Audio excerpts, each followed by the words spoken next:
추워? 아니, 마음이 넓어진 것 같아요.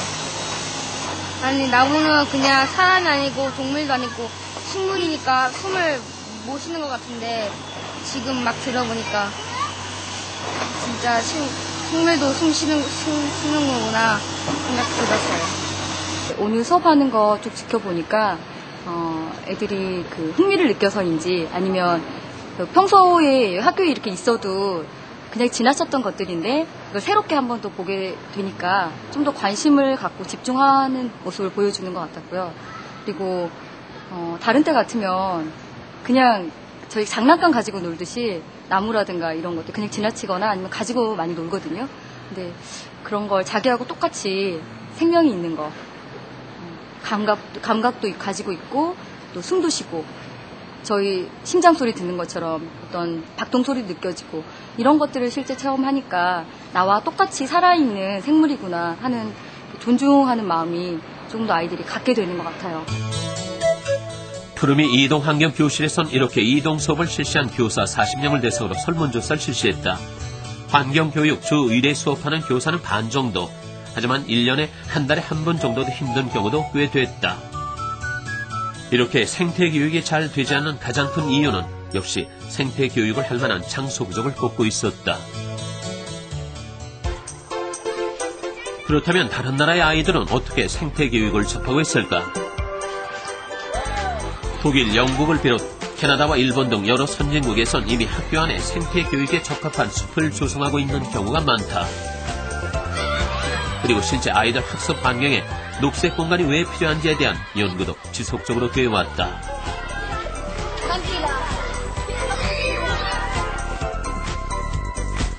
2005년 캐나다의 한 비영리 환경단체에선 규모는 작지만 꽤 의미 있는 조사 결과를 발표했다.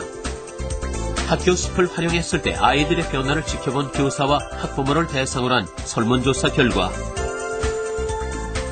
학교 숲을 조성하고 또 활용한 아이들 대부분은 호기심을 비롯 학습 태도와 환경에 대한 태도가 긍정적 방향으로 바뀐다는 것이다. 결국 학교 숲은 아이들을 흥미로운 학습 태도로 갖게 만들어 탐구력, 상상력을 증가시키고 또 함께 잘 지낼 수 있는 공동체적인 아이들로 성장시킨다는 결론이었다.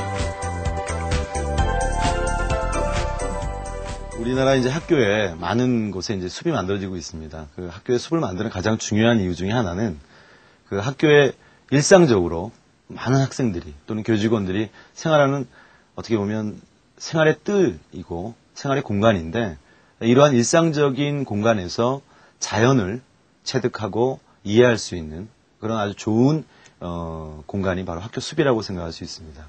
즉 일상적인 공간 그리고 가르칠 수 있는 순간에 가르치는 장소에 숲이 조성되는 것이 사실 의미가 있습니다. 인천의 한 초등학교. 수업 전 이 학교의 아이들이 꼭 들리는 곳이 있다. 어디 특별한 곳이 아니고 학교 화단을 고쳐 만든 작지만 알찬 뜰이다. 색깔도 그냥 대충. 그런데 아이들 단순 구경이 아닌 거의 농사꾼 수준이다. 한 손을 왜 쓸까? 수업도 하기 전 이렇게 밭 일구는데 땀까지 흘리며 열심이다. 이거를 아까 전에 물을 주어서 이게 밑으로 흙이 쓸려 내려가는데 이 흙이 높아야지만 고구마가 더 크게 잘 열린다고 해왔기 때문에 우리가 이렇게 하는 거예요. 이 작은 밭의 수확물들은 모두 아이들의 것이다. 더 잘 자라게, 더 잘 여물게 하나에서 10까지 모두 아이들이 손수 가꾼 것이기 때문이다. 아침에 학교 와서 하고요. 점심 먹고 점심시간에 하고요. 끝나고 나서 이곳을 둘러보고 또 보살피는 시간이 하루 3번이 넘는다. 정말 마치 농사꾼과 같은 마음. 아이들이 생명들을 사랑으로 길러내는 곳이 바로 학교가 되는 것이다. 저희 학교 아이들은 그런 이해나 분석 차원에서 떠나서 애정을 가지게 됐거든요. 자연이 봄에 꽃을 피우고 또 여름이 돼서 어떤 열매를 맺고 이런 과정들을 보면서 아 자연이 정말 살아있는 존재구나 이런 것들이 생겼고 그래서 제 생각에는 그 자연에 대한 무한한 애정 그런 것들이 아이들한테 생겼다 라고 생각을 합니다. 아이들의 무한 애정을 받고 있는 학교. 하지만 2년 전만 해도 구월소 초등학교도 다른 도심의 학교와 별다른 모습은 아니었다. 그러나 학교 안에 숲을 가꾸기로 결심하면서 그냥 학교가 아름다워지기만을 위한 조경 사업은 아니었다.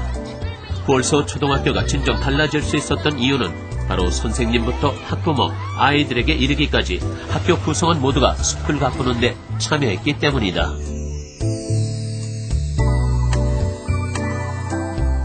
엄격했던 학교를 상징하던 콘크리트는 사라지고 구월서엔 아이들의 사랑을 듬뿍 받을 준비가 된 생명의 녹색 공간이 시작된 것이다. 그렇게 2년 후 학교 안 풍경은 많이 달라졌다. 그냥 꽃보다 다르다. 꽃잎이 보라색이고.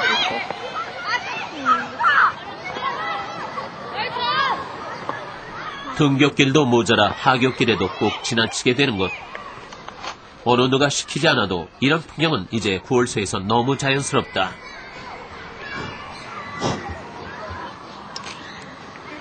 만약 운동장만 있었다면 아이들의 이런 모습 상상할 수 있었을까? 모양이 특이하고요. 나뭇잎들 막 다르고 막 그래가지고요. 재밌어요, 구경하는 게. 운동장이 줄어든다. 또 아이들이 뛰놀 수 있는 장소가 줄어든다. 이런 그 생각으로 반발이 좀 있었습니다. 그러나 학교 숲을 꾸미는 거는 운동장이 줄어드는 것이 아니고 운동장의 기능이 오히려 업그레이드 된다. 올라간다 이렇게 생각을 해요. 그래서 저희 학교 숲은 울타리가 없습니다.